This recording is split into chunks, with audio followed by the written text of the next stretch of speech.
Hello friends, welcome to Day Trader Telugu and good evening. Sensex 1197 points gain అయి 75,418 దగ్గర close అయితే Nifty 370 points gain అయి 22,968 దగ్గర close అయింది. Whereas Bank Nifty 987 points gain అయి 48,769 దగ్గర క్లోజ్ అయింది. What a phenomenal rally ఇవాళ.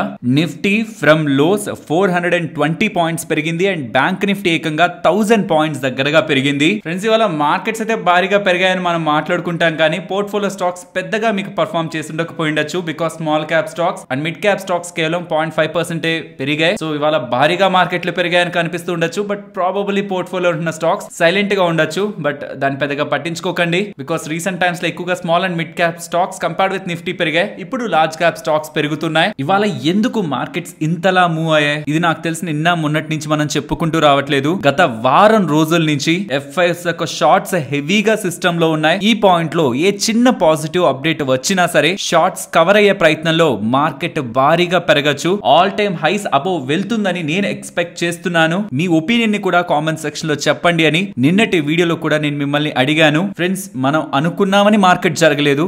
మార్కెట్ లో ఆ కండిషన్స్ ఉన్నాయి. దానికి పాజిటివ్ ట్రిగ్గర్ యాడ్ అయింది. ఇఫ్ ఇన్ కేస్ ఆ పాజిటివ్ ట్రిగ్గర్ యాడ్ అవ్వకపోయింటే ఇవాళ మార్కెట్ పెరిగేది కాదేమో. నేను మార్కెట్ ఖచ్చితంగా పెరుగుతుందని కాదు చెప్పింది. పాజిటివ్ అప్డేట్ వస్తే భారీగా పెరగడానికి ఛాన్స్ ఉందని మాత్రమే చెప్పాను. ఆ పాజిటివ్ అప్డేట్ ఏంటి, గ్లోబల్ గా జరుగుతున్న సినారియోస్ ఏంటి, వాటిని స్టెప్ బై స్టెప్ మాట్లాడుకుంటూ వద్దాం. బట్ దాని అన్నిటికంటే ముందు మీ అందరికీ చెప్పాలనుకుంటుంది ఇవాళ సిస్టమ్ లో షార్ట్స్ ఎన్ని కవర్ అయ్యాయి. ఓవరాల్ మార్కెట్ లో 2.2 lakh అంటే గతంలో చూసిన 1.1 lakh short contracts, previous lot size 50 తో చూసిన 1.1 lakh దగ్గరగా షార్ట్ కాంట్రాక్ట్స్ ఎఫ్ఐఎస్ మెయింటైన్ చేస్తున్నప్పుడు గ్లోబల్ గా వచ్చే పాజిటివ్ డేటాతో మార్కెట్ ఇవాళ ఏమాత్రం కొంత పెరుగున్నా వాళ్ళ షార్ట్స్ రిలేటెడ్ గా కవర్ చేసుకునే ప్రయత్నంలోనే ఫర్దర్ గా అక్కడి నుంచి మార్కెట్ ఇవాళ ఇంత స్ట్రాంగ్ గా మూవ్ అయిందని పర్సనల్ గా నేను అనుకుంటున్నాను. సో ఇవాళ క్లియర్ గా షార్ట్ కవరింగ్ మార్కెట్ లో కనిపించాలి. ఒక సిగ్నిఫికెంట్ షార్ట్స్ ఎఫ్ఐఎస్ వి కవర్ అయి ఉండాలి. అలా అయితే పాజిటివ్, అలా అవ్వలేదనుకోండి సూపర్ పాజిటివ్. ఎఫ్ఐఎస్ ఇంత కాలం నుంచి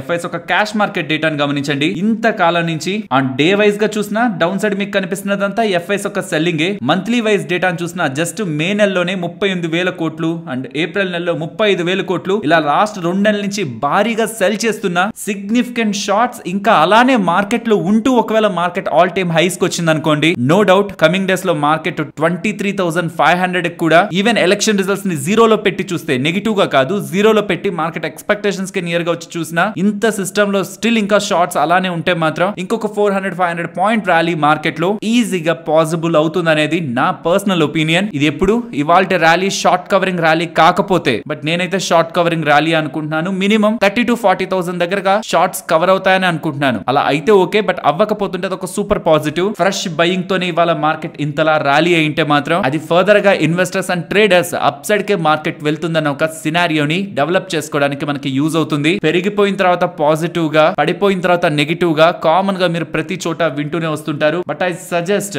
మీరు లాస్ట్ గత చాలా వీడియోస్ నుంచి మార్కెట్ అనాలిసిస్ ని ట్రాక్ చేస్తూ వస్తే నేను రేంజ్ బౌండ్ గా ఉంటూ వ్యూని ఇవ్వలేదు. మార్కెట్ రేంజ్ బౌండ్ లో ఉంటుంది, ఈ పర్టికులర్ రేంజ్ లో ఉంటుందని ఒక వ్యూని ఇవ్వలేదు. షార్ట్ సైడ్ ఆర్ నెగిటివ్ గా మార్కెట్ ని చూస్తున్నానని చెప్పలేదు. ప్రతిసారి నేను చెప్తూ వచ్చింది 22,250 to 22,200 ఆ లెవెల్ బ్రేక్ అయ్యి మార్కెట్ బిలో వెళ్లకుండా రేంజ్ బౌండ్ ఆర్ మార్కెట్ ని నెగిటివ్ గా చూస్తే ట్రాప్ అయ్యే ఛాన్సెస్ ఉన్నాయి. సిస్టమ్ లో షార్ట్స్ హెవీగా ఉన్నాయి. ఏమాత్రం కవరింగ్ పాసిబుల్ అయినా రేంజ్ బౌండ్ స్ట్రాటజీ చేసిన వాళ్ళు కూడా ఇంపాక్ట్ అవుతారు. అడ్జస్ట్మెంట్స్ కష్టపడాల్సి వస్తుందని రేంజ్ బౌండ్ యాక్టివిటీని కూడా మార్కెట్ లో డిస్కస్ చేయలేదు. అండ్ నేనైతే పర్సనలీ ఇవాళ ఇంత మూవ్ అవుతుందని కూడా ఎక్స్పెక్ట్ చేయలేదు. అరౌండ్ ఈ లెవెల్స్ దగ్గరికి వచ్చినప్పుడు కన్సాలిడేట్ అయి మార్కెట్ ఇక్కడ స్టెబిలైజ్ అవుతుంది అనుకున్నాను. ఇన్ఫాక్ట్ అలా ఈ బ్రేక్అవుట్ అయితే ఇంకా స్ట్రాంగ్ గా ఉండేది. ఇంతలా వన్ డైరెక్షనల్ గా ఒక లైన్ లా పెరిగిపోవడం కూడా మార్కెట్ కి మంచిది కాదు. అట్లీస్ట్ ఇంకొక ట్రేడింగ్ సెషన్ లో అయినా మార్కెట్ కొంత డౌన్ అవుతూ ఈ సపోర్ట్ దగ్గరకు వచ్చి బేస్ ఫార్మ్ చేసి మళ్ళీ ఈ హైస్ ని కానీ బ్రేక్ చేస్తే ఇంకాస్త స్ట్రాంగ్ ర్యాలీని మార్కెట్ మనం ఎక్స్పెక్ట్ చేయగలం. బట్ ద వే ఇవాళ మార్కెట్ బిహేవ్ చేసిన విధానంతో అయితే నేను షార్ట్ కవరింగ్ ర్యాలీ అనుకుంటున్నాను. నేను చెప్పాను కదా పాజిటివ్ డేటా పాయింట్స్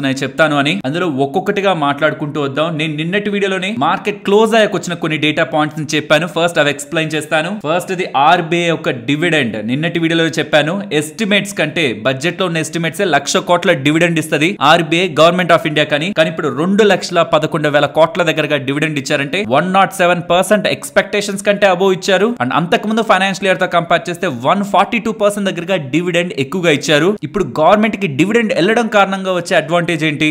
గవర్నమెంట్ ఎక్కువ అప్పులు చేయకుండా కావాల్సిన దగ్గర ఎక్కువ స్పెండ్ చేసుకునే స్కోప్ ఉంటున్నట్ట, గవర్నమెంట్ ఒక వ్యాలెట్ లో ఇప్పుడు డబ్బులు ఎక్కువ యాడ్ అవుతున్నట్ట, దాని కారణంగా ఫిజికల్ డెఫిసిట్ తగ్గుతుందా? And most important bond deals follow అయ్యా. నిన్నటి వీడియోలో కూడా చెప్పాను, బాండ్ డీల్స్ ఫాలో అవడం కారణంగా బ్యాంక్స్ కి టెంపరరీ గెయిన్ ఉంటుంది కాబట్టి ఆర్బీఐ తీసుకునే డెసిషన్ ఎంటైర్ మార్కెట్ కి పాజిటివ్, బ్యాంకింగ్ స్టాక్స్ కి పాజిటివ్. అండ్ అలాగే నిన్నటి వీడియోలో చెప్పాను ఎన్విడియా వాళ్ళ నెంబర్స్ రాబోతున్నాయి, అవి ఎలా ఉంటాయన్న దాన్ని బట్టి global markets, money equity markets మీద కూడా ఇంపాక్ట్ పడుతుందని ఎక్స్ట్రాడినరీగా నెంబర్స్ ఉన్నాయి. ఫ్రెండ్స్, ఒక స్టాక్ లాస్ట్ 1 year లో 4 times దగ్గరగా మార్కెట్ క్యాపిటల్ ని పెంచుకున్న తర్వాత, భారీగా ర్యాలీ అయిన తర్వాత, ఇయర్ స్టార్టింగ్ నుంచి ఇప్పటికి కూడా 100% దగ్గరగా పెరిగిన తర్వాత కూడా స్టిల్ స్టాక్ పెరుగుతుందంటే ఎంత స్ట్రాంగ్ నెంబర్స్ అయిండాలి అవి. 600% దగ్గరగా వాళ్ళ గ్రోత్ నెంబర్స్ లో చూపించారు. అండ్ స్టాక్ స్ప్లిట్ ని కూడా 10:1 వాళ్ళు ప్రకటించడం జరిగింది. ఒక ఫినామినల్ నెంబర్స్ ని వాళ్ళు ప్రకటిస్తుండేసరికి after market hour Nvidia stock లో స్ట్రాంగ్ ర్యాలీ, దీంతో ఫ్యూచర్ మార్కెట్ లో పాజిటివ్ ఇంపాక్ట్ అండ్ ఈవెన్ మన గిఫ్ట్ నిఫ్టీ రిలేటెడ్ గా కూడా కొంత పాజిటివ్ ఓపెనింగ్ మనకు కనిపించింది. బట్ ఆ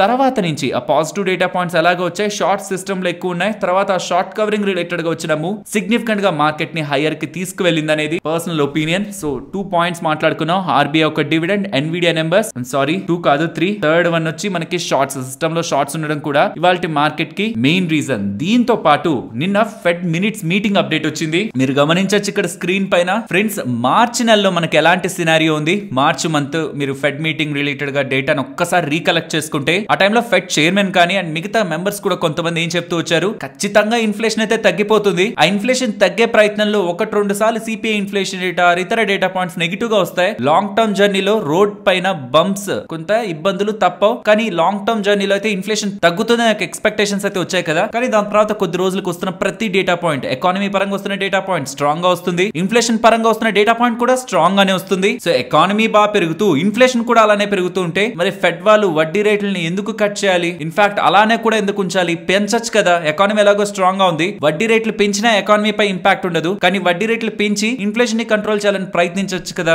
ఈ నేరేటివ్ ప్యారలల్ గా మార్కెట్ లో డెవలప్ అయి ఎక్కడ ఫెడ్ వాళ్ళు వడ్డీ రేట్లను పెంచేస్తారని ఒక భయాలు ఆఫ్టర్ మార్చ్ ఆ పాజిటివ్ ఎన్విరాన్మెంట్ నుంచి కంప్లీట్ నెగిటివ్ ఎన్విరాన్మెంట్ కి, అండ్ ఈవెన్ ఫెడ్ చైర్మన్ గారు కూడా కంప్లీట్ గా 360 degrees లో తన మాటల్ని తిప్పేస్తూ ఎలా ఉన్నా వడ్డీ రేట్లు కట్ చేస్తా అన్న ఆయన ఈసారి డేటాను చూసే వడ్డీ రేట్లు కట్ చేస్తారని చేసిన స్టేట్మెంట్స్ మార్కెట్ లో ఇంకాస్త భయాల్ని క్రియేట్ చేశాయి. పాజిటివ్ నుంచి న్యూట్రల్ కి వచ్చారు, న్యూట్రల్ నుంచి నెగిటివ్ కి ఎందుకు వెళ్లారు? స్టేట్మెంట్స్ పరంగా వడ్డీ రేట్లు పెంచుతానంటారేమో ఒక భయాలు ఏర్పడ్డాయి. కానీ నిన్న ఫెడ్ మినిట్స్ లో వస్తున్న డేటా ప్రకారం అందరు నెంబర్స్, ప్రతి ఒక్కరు కూడా ఫెడ్ లో ఉన్న ప్రతి ఒక్కరు కూడా ఇన్ఫ్లేషన్ మనం అనుకున్నట్లు తగ్గట్లేదు, ఇన్ఫ్లేషన్ అయితే ఖచ్చితంగా మనం అనుకున్నట్లు తగ్గట్లేదు, కానీ రేట్ హైక్ అయితే వద్దు, ఎలా అయితే వడ్డీ రేట్లు ఉన్నాయో అలానే హైయర్ లో ఉంచి కొంత టైం మెయింటైన్ చేద్దాం అనే స్టేట్మెంట్స్ అయితే చేశారు. దీంతో అగైన్ మార్కెట్ లో సరే ఇప్పుడు కాదు, మేలో కాదు, జూన్ లో కాదు, జూలైలో కాదు, సెప్టెంబర్ లో ఖచ్చితంగా రేట్ కట్ ఉంటుంది. సో ఇమీడియట్ గా లేకపోతే ఏంటి, సెప్టెంబర్ లో ఉంటుందని ఒక ఎక్స్పెక్టేషన్స్. ఇది పాజిటివ్ కాదు, నెగిటివ్ కాదు, న్యూట్రల్. బట్ మార్కెట్ నెగిటివ్ గా ఎక్స్పెక్ట్ చేసింది కాబట్టి ఈ న్యూట్రల్ కూడా మార్కెట్ రిలేటెడ్ గా పాజిటివ్ గా అప్లై అయింది. అండ్ ఎవరైనా మార్కెట్ లో ఒకవేళ సెల్ చేద్దాం లేకపోతే ఎగ్జిట్ అయిపోదాం, క్రాష్ అవుతుంది, నేను చాలా టైం బ్యాక్ నుంచి చెప్తున్నాను. సోషల్ మీడియాలో ఎప్పుడైనా మీరు ఒక 400-500 పాయింట్లు లేకపోతే 1000 పాయింట్లు ఫాల్ చూసారనుకోండి నిఫ్టీలో, గతంలోకి తీసుకువెళ్లి కొన్ని చార్ట్స్ ని చూపించి ప్రీవియస్ గా ఇలానే జరిగింది, అక్కడి నుంచి 20% మార్కెట్ 30% మార్కెట్ పడింది, ఇప్పుడు కూడా అలానే పడుతుంది. ఒక నేరేటివ్స్, ఒక థీమ్స్ మనకి బిల్డ్ అవుతాయి. అలా బిల్డ్ అయిన ప్రతిసారి చెప్తూ వచ్చాను, గతం వేరు ఇప్పుడు వేరు. ఇప్పుడు రీటైలర్స్ ఒక ఫోర్స్, ఆ స్ట్రెంగ్త్ మార్కెట్ ని ఏమాత్రం ఫాలో వస్తున్నా త్రూ మ్యూచువల్ ఫండ్స్ ద్వారా వాళ్ళు డైరెక్ట్ గా బై చేస్తున్నారు. ఇప్పుడు మీరు నేను అందరం స్టాక్స్ లో డబ్బులు పెడుతూ ఉన్నాం, మ్యూచువల్ ఫండ్స్ లో కూడా డబ్బులు పెడుతూ ఉన్నాం. అది ట్యాక్స్ సేవింగ్ కోసమనా, ఇన్వెస్ట్మెంట్ కోసమనా, లాంగ్ టర్మ్ జర్నీ కోసమనా, ఏదో ఒక వేలో మ్యూచువల్ ఫండ్స్ లోకి డొమెస్టిక్ ఇన్స్టిట్యూషనల్ ఇన్వెస్టర్స్ దగ్గరికి డబ్బులు వెళ్తుండడం, వాళ్ళు కూడా అది ఖచ్చితంగా మార్కెట్ లోనే పెట్టాలి. ఇక్కడ మీరు స్క్రీన్ పైన గమనిస్తే ఏ మ్యూచువల్ ఫండ్ దగ్గర ఎంతెంత పర్సెంట్ లో క్యాష్ ప్రెజెంట్ ఉంది అన్నది మీరు స్క్రీన్ పైన గమనించవచ్చు. అక్షరాల 1,30,000 కోట్ల డబ్బులు ఇంకా వాళ్ళు మార్కెట్ లో పెట్టలేదు,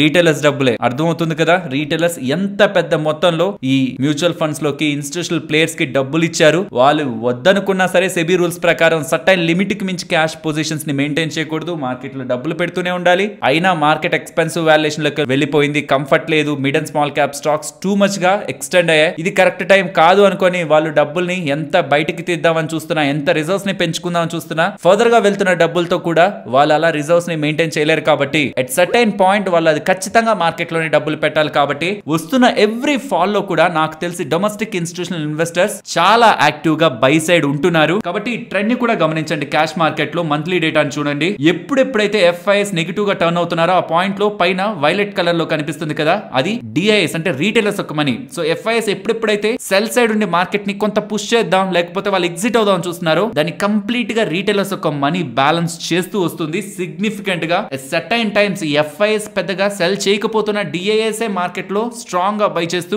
విత్ రీటైలర్స్ మనీ మార్కెట్ ని స్టెబిలైజ్ చేస్తున్నట్లయితే కనిపిస్తుంది. ఇప్పుడు ఇలా నేను చెప్పాక అంటే రీటైలర్స్ బ్లైండ్ గా డబ్బులు పెట్టేస్తున్నారు, వాళ్ళే ట్రాప్ అయిపోతారు లాస్ట్ కి అనే ఒక థీమ్స్ కూడా కొంతమంది దగ్గర నుంచి నేను చూస్తున్నాను కామెంట్ సెక్షన్ లో. నేను ఒకటైతే చెప్పగలను, ఎంత రీటైలర్స్ డబ్బులు పెడుతున్నా లాస్ ని పోస్ట్ చేస్తూ కార్పొరేట్ గవర్నెన్స్ ని వర్స్ట్ గా మెయింటైన్ చేస్తూ అసలు ఆర్డర్స్ లేక గ్రోత్ లేని స్టాక్ లో ఖచ్చితంగా ర్యాలీ రాదు కదా, ఆ ర్యాలీ వచ్చినా ఖచ్చితంగా సస్టైన్ అవ్వదు. బట్ గత 5 సంవత్సరాలకి 3 సంవత్సరాలకి ఇప్పటికీ వస్తున్న తేడా ఏంటంటే small and mid cap space లో చాలా వరకు బిజినెస్ లో due to various initiatives growth అయితే కనిపిస్తుంది. మరి అది నిజమా ఫేక్ గా మేనేజ్మెంట్స్ ఏమైనా మ్యానిపులేట్ చేస్తున్నాయి అది నేను ఖచ్చితంగా గ్యారంటీ ఇవ్వలేను, కానీ రిజల్ట్స్ లో క్లియర్ గా రెవెన్యూస్ లో మార్జిన్స్ లో ప్రాఫిటబిలిటీలో ఎక్స్పెక్టేషన్స్ కంటే బెటర్ గ్రోత్ చిన్న చిన్న కంపెనీస్ తీసుకురాగలుగుతున్నాయి. కాబట్టి మీరు గమనిస్తే లాస్ట్ 6 ట్రేడింగ్ సెషన్స్ నుంచి నిఫ్టీ పాజిటివ్ గా ఉంది లార్జ్ క్యాప్స్ లో, బట్ లాస్ట్ 10 ట్రేడింగ్ సెషన్స్ నుంచి మిడ్ క్యాప్ పాజిటివ్ గా ఉంది ఇండెక్స్. అండ్ ఇక్కడ నుంచి చాలా టైం బ్యాక్ టోటల్ గా mid and small cap space too much గా వెళ్ళిపోయింది, పెద్ద క్రాష్ రావచ్చు బబుల్ అంటున్న టైంలో కూడా నేను మీకు ఒక ఇమేజ్ ని చూపించి ఎర్నింగ్స్ కూడా ఇంప్రూవ్ అయ్యాయి, వాల్యుయేషన్స్ ఏమి ఎక్స్పెన్సివ్ గా లేవు. బట్ పోర్ట్ఫోలియో స్టెబిలిటీ కోసం మిడ్ అండ్ స్మాల్ క్యాప్స్ తో పాటు లార్జ్ క్యాప్స్ ని కూడా మెయింటైన్ చేయండి, కానీ భయపడిపోయి ఎగ్జిట్ అవ్వాల్సిన సినారియో అంతా టూ మచ్ యూఫోరియా ఏం మనకి అక్కడ సెగ్మెంట్ లో లేదు. ఎర్నింగ్స్ కూడా ఇంప్రూవ్ అయ్యాయి. ఎంతసేపటికి నేను రీసెంట్ టైమ్స్ లో కూడా చెప్పాను, నిఫ్టీ 20,000 కి వెళ్ళిపోయింది, 22, 23, 24 అవే చూస్తున్నాం. 22,000, 23,000, 24,000 ఎక్స్పెన్సివ్ అయిపోయింది, కరెక్ట్ అయిపోవాలి అదే చూస్తున్నాం. కానీ అలా పెరుగుతున్న టైంలో నిఫ్టీలో ఉంటున్న కంపెనీస్ ఒక ఎర్నింగ్స్ ఎలా ఉన్నాయి, ఓవరాల్ నిఫ్టీ పిఈ ఎంత, ఎర్నింగ్స్ రీరేట్ అవుతున్నాయా లేదా, ఏదైనా కొత్త ఆపర్చునిటీస్ లోకి నిఫ్టీ హెవీ వెయిట్స్ ఎంటర్ అవుతున్నాయా లేదా, బట్ గ్రోత్ ఆపర్చునిటీస్ ఏంటి, దాన్ని బట్టి నిఫ్టీ ఒక వాల్యుయేషన్స్ ఎలా ఉంటున్నాయనేది మనం ట్రాక్ చేయాలి తప్పితే నిఫ్టీ ఎక్కడ ఉంటుంది అనేది ట్రాక్ చేయడం కరెక్ట్ కాదు. At least for the market expensive గా ఉంది క్రాష్ అయిపోతుందని చెప్పే ముందు నిఫ్టీ ఒక వాల్యుయేషన్స్ ని కూడా ట్రాక్ చేయడం చాలా ఇంపార్టెంట్. సో ఇప్పుడు నేను ఈ ఇమేజ్ ని ఎందుకు చూపించి చెప్తున్నానంటే ఇక్కడ నుంచి ఫర్దర్ గా ఒకవేళ మార్కెట్ ఫాల్ అయినా, నేను ఇంత చెప్పినా మార్కెట్ లో ఏ నెగిటివ్ న్యూస్ వచ్చినా లైక్ మోడీ గారు రిలేటెడ్ గానో ఎలక్షన్స్ రిలేటెడ్ గానో ఎక్స్పెక్టేషన్స్ డిసప్పాయింట్ అయ్యాయనుకోండి ఖచ్చితంగా మార్కెట్ ఫాలో అవుతుంది. మనకి ఏ నేరేటివ్ ఉన్నా మార్కెట్ లో వచ్చే నెగిటివిటీ ఖచ్చితంగా తీసుకువెళ్తుంది డౌన్ సైడ్. కానీ అలా డౌన్ సైడ్ వెళ్తున్నప్పుడు వీళ్ళ దగ్గర ఉన్న డబ్బులు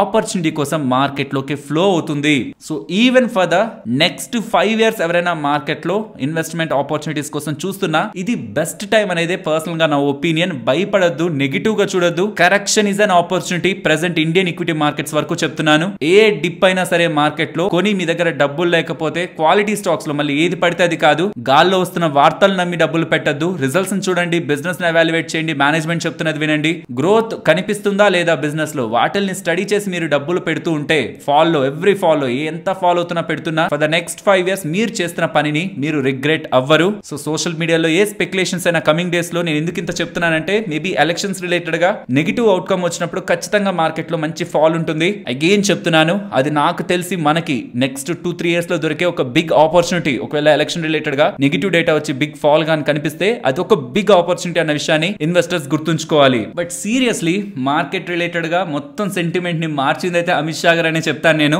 9 days 10 days back almost May 13 అనుకుంటాను డేట్. ఆ టైంలో నిఫ్టీ 21,821 వరకు వెళ్ళిపోయి ఆ రోజు ఖచ్చితంగా 700 కి వెళ్తుందనే ఒక సెల్లింగ్ సెంటిమెంట్ స్ట్రాంగ్ గా ఉంటున్న టైంలో ఏది ఎలా అయినా వెళ్ళనివ్వండి, June 4వ తేదీ మాత్రం మార్కెట్ ఆల్ టైమ్ హైస్ ని కొడుతుంది అనేసరికి అప్పటి వరకు మార్కెట్ లో కొత్తగా సెల్ చేద్దామని వాళ్ళు ఆగిపోయారు. ఏమో తన అంత స్ట్రాంగ్ గా చెప్తున్నారు పెరుగుతుందేమో అనుకొని బయింగ్ చేసే వాళ్ళ సంఖ్య అక్కడి నుంచి స్ట్రాంగ్ గా పెరుగుతూ స్లోగా ఇంచ్ బై ఇంచ్ పెరుగుతూ రీసెంట్ గా మోడీ గారు చేస్తున్న కామెంట్స్ తో కూడా కొంత స్టెబిలిటీని అయితే మార్కెట్ రీసెంట్ టైమ్స్ లో తెచ్చుకుంది. డైరెక్ట్ గా ప్రభుత్వంలో ఉన్న వాళ్ళే మార్కెట్ లో రికార్డ్ హైక్ వెళ్తాయంటే మార్కెట్ కొంత సీరియస్ గానే తీసుకుంటది. ఇన్ఫాక్ట్ తీసుకుంది కూడా. లెట్స్ సీ ఈ ఎలక్షన్ రిలేటెడ్ గా ఈవెంట్ ఎలా టర్న్ అవుట్ అవుతుందని. ఫ్రెండ్స్ మే రిలేటెడ్ గా ఉంటున్న ఈవెంట్స్ అన్ని మోస్ట్లీ కంప్లీట్ అయ్యాయి. బట్ నేను నిన్నటి వీడియోలోనే అలర్ట్ అయితే ఇచ్చాను. June 1st సాటర్డే మన మార్కెట్స్ క్లోజ్ అయింటున్నప్పుడు ఆ పాయింట్ లో మనకి ఎగ్జిట్ పోల్స్ డేటా వస్తుంది. అది June 3rd మార్కెట్ ని ఇంపాక్ట్ చేస్తుంది. ఆ రోజే నేను ఒక బిగ్ గ్యాప్ అప్ కానీ గ్యాప్ డౌన్ ని కానీ ఎక్స్పెక్ట్ చేస్తున్నాను. ఇఫ్ ఇన్ కేస్ ఎవరైనా రేంజ్ బౌండ్ పొజిషన్స్ నో లేకపోతే ఏదైనా ఒక డైరెక్షనల్ గా తీసుకొని ఫుల్ రిస్క్ తో మార్కెట్ కి ఎక్స్పోజ్ అయితే 31st కూడా కాదు, వీలైతే 29th వాటిని స్క్వేర్ ఆఫ్ చేయండి. ఎందుకంటే మనలానే అందరూ ఆలోచించి ఫస్ట్ ఎగ్జిట్ పోల్స్ డేటా వస్తుంది, third market big gap up or gap down అవ్వచ్చని. 31st or 30 నుంచే మార్కెట్ లో ఒక డైరెక్షనల్ మూవ్ ఆర్ ఇంత పెరుగుంటే ఆల్రెడీ మార్కెట్ బాగా పెరుగుంటే పడడానికి కూడా 30-31 మార్కెట్ లో ప్లేయర్స్ పొజిషన్స్ ని మేక్ చేసుకునేందుకు కూడా స్కోప్ గా చూస్తారు. కాబట్టి for the safety 2 days before నుంచి 29th నుంచి మార్కెట్ లో సైడ్ వేస్ లో ఉండి ఎలక్షన్ ఇంపాక్ట్ అయిన తర్వాత మార్కెట్ లో 3 days వదిలేసి తర్వాత మార్కెట్ లోకి రావడం బిగినర్స్ కి బెస్ట్ అన్నది నా ఒపీనియన్. కొన్ని సంవత్సరాలకు ఒకసారి వచ్చే ఈవెంట్ ఇది.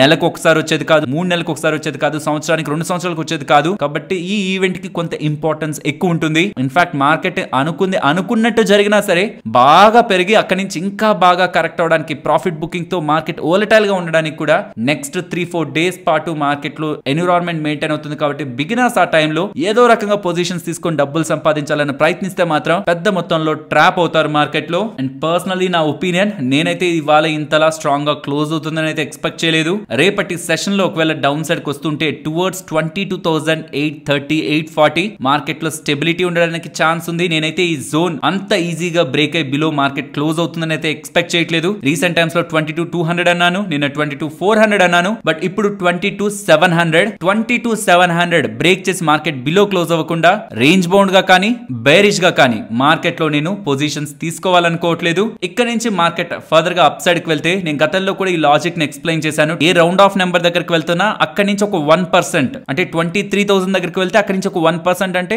230 పాయింట్స్, నియర్లీ 22,000, 230, 240 ఆ జోన్ లో మనకి రెసిస్టెన్స్ ఉండడానికి ఛాన్స్ ఉంది. అది నేను 18,000 నుంచి గమనిస్తూనే వస్తున్నాను. 18,000, 90,000, 20, 21, 22 ప్రతి దగ్గర కూడా 1% ఎక్కడైతే రౌండ్ ఆఫ్ నెంబర్ ఉందో అక్కడి నుంచి 1% ఆ జోన్స్ దగ్గర నుంచి మార్కెట్ లో ఫాల్ ఆర్ రెసిస్టెన్స్ కనిపిస్తుంది. కాబట్టి ఆఫ్టర్ 23,000 నెక్స్ట్ కనిపించే ఇంపార్టెంట్ రెసిస్టెన్స్ 23,240 ఆర్ 250 జోన్. అది బ్రేక్ అయితే next round of number 23,500. Next coming days లో బిఫోర్ ఎలక్షన్ మార్కెట్ రిలేటెడ్ గా ఇఫ్ ఇన్ కేస్ ఇవాళ షార్ట్స్ కానీ చాలా తక్కువ అసలు కవర్ అవ్వకపోయింటే మాత్రం మోర్ ఛాన్సెస్ టువర్డ్స్ 23,500 వెళ్ళడానికి మార్కెట్ కి ఛాన్సెస్ అయితే ఉన్నాయి. ఇదంతా మనం అనుకున్నట్లు జరిగితే, ఇఫ్ ఒకవేళ మనం రాంగ్ అయి 22,700 బిలో కానీ మార్కెట్ క్లోజ్ అయింది అనుకోండి, దెన్ ఇప్పుడు అనుకుంటున్న వ్యూ కంప్లీట్ గా బ్రేక్ అవుతున్నట్టు. అగైన్ మార్కెట్ ఈ జోన్స్ లో, ఈ 300 పాయింట్ జోన్ లో కానీ ఆర్ టువర్డ్స్ 22,250 కానీ ఫర్దర్ కరెక్షన్ కి వెళ్ళడానికి పాసిబిలిటీ ఉంటుంది. ఏదనేది 22,700 బిలో ఉంటుందా అబౌవ్ ఉంటుందా అన్న ఒక దాని మీద నేనైతే ఎవాల్యుయేట్ చేస్తాను. ఫ్రెండ్స్, ఇలా మార్కెట్ లో ఉంటున్న కంప్లీట్ డేటాని ఎక్స్ప్లెయిన్ చేస్తూ వీడియోని మీ ముందుకు తీసుకురావడానికి మేము పెడుతున్న ఎఫర్ట్స్ మీకు వాల్యుబుల్ గా అనిపిస్తూ ఉంటే మన వీడియోని తప్పకుండా లైక్ చేయండి. ఫ్రెండ్స్, ఎన్ఎస్సి రిలేటెడ్ గా ఒక ఇంపార్టెంట్ అప్డేట్ అయితే కనిపిస్తుంది. 3 హాంకాంగ్ బేస్డ్ ఎఫ్ఐఐస్ కి ఎన్ఎస్సి వాళ్ళు నోటీసుల్ని పంపించారనేలా డేటా కనిపిస్తుంది. ఎందుకు ఎన్ఎస్సి వాళ్ళు నోటీసులను పంపించారు, దీనికి ప్రధానమైన కారణాన్ని మీరు ఒకసారి గమనిస్తే, ఎన్ఎస్సి వాళ్ళు గమనించింది ఒక ఫండ్ వాళ్ళు పర్టికులర్ గా డెరివేటివ్స్ లో వాళ్ళ పొజిషన్స్ ని very short span of time లో రివర్స్ చేసేసారంటున్నారు. అంటే సపోజ్ నేను బై చేసి పెట్టుకొని ఉన్నాను అనుకోండి, సడన్ గా దాని సెల్ కి మార్చేశాను. అది కూడా అట్ మార్కెట్ ప్రైస్ కాదు, సిగ్నిఫికెంట్ గా ఉంటున్న ప్రైస్ కంటే అబో కానీ ఆర్ బిలో కానీ, సెల్లర్ అయితే బిలో కానీ బయ్యర్ అయితే అబో కానీ మార్కెట్ ప్రైజెస్ కంటే వాళ్ళు ముందుగానే ప్రిడిక్ట్ చేసి ఆ ప్రైజెస్ ని హయ్యర్ పెట్టి వెంటనే షార్ట్ స్పాన్ లో రివర్స్ చేయగలుగుతున్నారని. అండ్ ఇంకొకరు సింక్రొనైజ్డ్ ట్రేడ్స్ ని చేస్తున్నారు, పర్టికులర్ గా కొన్ని ట్రేడ్స్ ని ఒక స్పెసిఫిక్ పాయింట్ లో ఎగ్జిక్యూట్ చేయడానికి. అండ్ ఈ 3 ఫండ్స్ వాళ్ళు కూడా ఎన్ఎస్సి వాళ్ళ నోటీసులకి రెస్పాండ్ అయ్యారని. వాళ్ళు చెప్తున్నది మేము ఏమీ చేయట్లేదు, ఒక మనుషులుండి చేస్తున్నది కాదు, అవన్నీ algo trades, machine driven trades, వాటికి డేటాని చెక్ చేసుకొని బై చేయాలా సెల్ చేయాలని వెళ్ళిపోతున్నాయనేలా వాళ్ళైతే ఆన్సర్ ఇచ్చినట్లు డేటా కనిపిస్తుంది. ఫ్రెండ్స్, ఇలా అనగానే చాలా మంది ఈ మధ్య కాలంలో రీటైలర్స్ ఆల్గో ట్రేడింగ్ బెస్ట్ ఏమో అని ఆల్గో ట్రేడింగ్ అనుకుంటున్నారు. బట్ మీరు ఏ ఆల్గోనైతే యూజ్ చేయాలని ప్రయత్నిస్తారో అదే ఆల్గోని చాలా మంది యూజ్ చేస్తూ ఉంటే, ఏ పాయింట్లు అయితే మీరు ఎంటర్ అవుతుంటారో ఆ టైంలో పెద్ద స్లిపేజ్ ఉండడానికి, అన్నెసరీగా ఆ పాయింట్ లో మీరు ట్రేడింగ్ కాస్ట్ ని ఎక్కువ భరించడానికి మీకు ఛాన్సెస్ పెరుగుతాయి. దీంతో పాటు మీరంతా ఆ పాయింట్ లో ఎంటర్ అవుతున్నారని బిగ్ ప్లేయర్స్ కి క్లియర్ గా అర్థమైపోతుంటే మ్యానిపులేట్ చేయడానికి, స్టాప్ లాస్ హిట్ చేయడానికి కూడా పెద్ద ప్లేయర్స్ కి మనం ఆస్కారం ఇస్తున్నట్టు. కాబట్టి మీరు ఆల్గో రిలేటెడ్ గా ఏ లాజిక్ అయితే ఉంటుందో, ఆ స్ట్రాటజీ ఏదైతే ఉంటుందో, మాన్యువల్ గా మీరు అటు ఇటుగా కొన్ని నిమిషాల వ్యవధిలో దాన్ని మార్చుకోకపోతే, దాన్ని అడ్జస్ట్ చేయకపోతే మన డేటా అంతా క్లియర్ గా బిగ్ పీపుల్ కి అర్థం అవుతూ స్టాప్ లాసెస్ ని ట్రిగ్గర్ చేయడానికి వాళ్ళకి మనం ఛాన్స్ ఇస్తున్నట్టు. సో ఈ రీసెంట్ టైమ్స్ లో డైనమిక్స్ కొంత మారుతూ ఉన్నాయి. బిగ్ ప్లేయర్స్ ఎంటర్ అవడం కారణంగా ₹1 ఆప్షన్స్ కూడా 100-200 వరకు వెళ్ళిపోతున్నాయి, పర్టికులర్ గా ఎక్స్పైరీ డేస్ లో. కాబట్టి ఆప్షన్ సెల్లర్స్ ఏం చేస్తున్నా హెడ్జింగ్ తో చేయండి, అన్నెసరీగా హెడ్జింగ్ లేకుండా చేయొద్దు. అండ్ ఎప్పుడైనా రేంజ్ బౌండ్ కాదు, డైరెక్షనల్ గా మార్కెట్ ఉంటుంది అని కాన్ఫిడెంట్ గా మీకు అనిపిస్తున్నప్పుడు ఆ డేస్ మార్కెట్ నుంచి కొంత పక్కన ఉండడం ఆప్షన్ సెల్లర్స్ పర్టికులర్ గా రేంజ్ బౌండ్ స్ట్రాటజీస్ చేస్తున్న ఆప్షన్ సెల్లర్స్ కి అడ్వాంటేజ్ ని కొంత ఎడ్జ్ ని compared with all option sellers market provide చేస్తుంది. నెక్స్ట్ అదానీ ఎంటర్ప్రైజెస్, దీని రిలేటెడ్ గా 2 అప్డేట్స్ ఉన్నాయి. ఒకటి పాజిటివ్, ఇంకొకటి నెగిటివ్ కాదు కానీ స్పెక్యులేటెడ్ గా ఉంటున్న డేటా. ఫస్ట్ పాజిటివ్ రిలేటెడ్ గా ఉన్న డేటాని మాట్లాడుకుంటే కమింగ్ టైమ్స్ లో సెన్సెక్స్ రిలేటెడ్ గా విప్రో ఉంది కదా, సెన్సెక్స్ లో విప్రో ఉంది కదా, దాన్ని అదానీ ఎంటర్ప్రైజెస్ రీప్లేస్ చేస్తుందని, అలా చేస్తే విప్రో నుంచి 466 crores దగ్గరగా సెన్సెక్స్ ని ఫాలో అవుతూ ఇన్వెస్ట్మెంట్ చేస్తున్న ఫండ్స్ విత్డ్రాల్ చేస్తాయి మనీ. అండ్ అదానీ ఎంటర్ప్రైజెస్ లోకి ఇస్తున్న వెయిటేజ్ ప్రకారం 983 crores దగ్గరగా డబ్బులు ఇన్ఫ్లో అవుతుందనేలా, డబ్బులు వస్తుందనేలా పాజిటివ్ గా డేటా మనకి కనిపిస్తూ ఉండడం ప్రాబబుల్లీ అదానీ ఎంటర్ప్రైజెస్ ఇవాళ ఇంతలా పెరగడానికి ప్రధానమైన కారణంగా చూడొచ్చు. అండ్ ఇంకొక నెగిటివ్ థింగ్ అదానీ వాళ్ళ రిలేటెడ్ గా కనిపిస్తున్నదైతే, అదానీ వాళ్ళు కోల్ స్కామ్ చేశారని కాంగ్రెస్, కేరళకు సంబంధించిన అఫీషియల్ కాంగ్రెస్ హ్యాండ్లర్ ఒక డేటాని పబ్లిష్ చేస్తూ ఎలా స్కామ్ చేశారన్నది ఎక్స్ప్లెయిన్ చేయడానికి అయితే ప్రయత్నించారు. బట్ దీని రిలేటెడ్ గా ప్రీవియస్ గా కూడా అదానీ వాళ్ళపై ఆరోపణలు ఉన్నాయి. ఫైనాన్షియల్ టైమ్స్ వాళ్ళు దీని రిలేటెడ్ గా ప్రీవియస్ గానే ఆర్టికల్స్ ని పబ్లిష్ చేశారు. అవి కూడా నేను మీకు స్క్రీన్ పైన ఉంచుతున్నాను. వాళ్ళు కోల్ రిలేటెడ్ గా ఎలా స్కామ్ చేశారు, లో గ్రేడ్ కోల్ ని హై గ్రేడ్ కోల్ గా సెల్ చేసి పెద్ద మొత్తంలో డబ్బులు ఎలా సంపాదించారని ప్రీవియస్ గానే వీళ్ళ మీద అలిగేషన్స్ ఉన్నాయి. అవి మనకి ఇంకా అఫీషియల్ గా ప్రూవ్ అవ్వలేదు. ఇప్పుడు కాంగ్రెస్ వాళ్ళు చెప్తున్నది కూడా అదే. నేను సింపుల్ గా ఎక్స్ప్లెయిన్ చేస్తాను. కోల్ కి చాలా గ్రేడ్స్ ఉంటాయి.